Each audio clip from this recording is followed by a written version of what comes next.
I turned down my dream job at Good Morning America, and it led to the biggest breakthrough of my career. I'm Jody Friedman, and I help high-achieving leaders rebuild their identity so their energy, influence, and income can grow without burning down their health, their family, or their integrity in the process. After winning CNN Idol, I was convinced that performing was my path, but destiny became my excuse for staying miserable. I was waiting for my real life to begin while my actual life was happening right in front of me.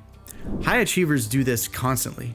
We romanticize some future version of success while ignoring the fact that we're already successful and still empty. So your destiny, it's not out there. It's in the choices that you make today. I had everything I thought I wanted and felt nothing. CNN Idol winner, working in New York, climbing the ladder. But here's what nobody tells high achievers. External success without internal alignment is just expensive misery. You can have the corner office, you can have the recognition and the income, and you still wake up every day feeling like you're living someone else's life. And that gap between who you think you should be and who you actually are will eat you alive. My wife saved me from myself. When I met her, got engaged, got married, suddenly I had something that mattered more than career ambitions. And that terrified me. Because for the first time, I couldn't hide behind building my career and building my future when what I was really doing was avoiding my present. Now, high achievers, they use building success as an excuse to avoid building a life. But relationships, they don't wait for your career to be perfect. By the way, this is the exact kind of radical identity reconstruction work we're doing over at wrecktheroom.com. But anyway, I was offered a dream job at Good Morning America as an associate producer, but overnights and weekends meant that I would never see my wife. I would never see my dog. I'd be building a career at the expense of building a life.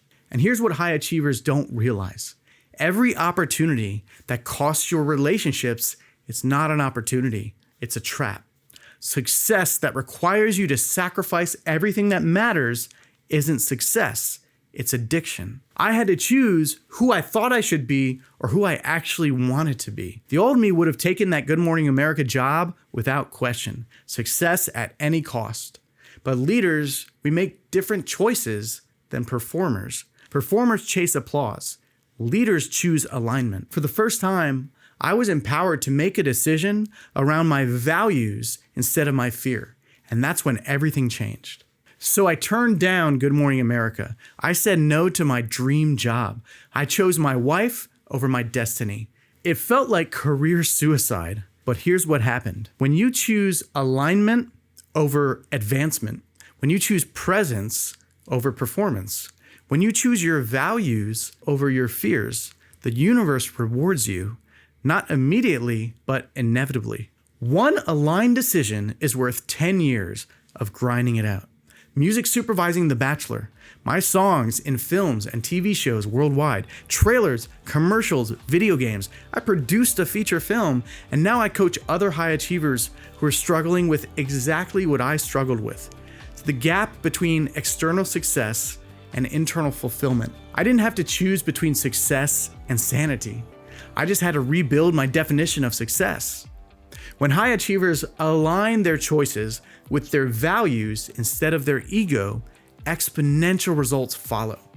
But you have to be willing to disappoint the old version of yourself. If you're facing a decision between what looks good and what feels right, that's not a career choice. That's an identity choice.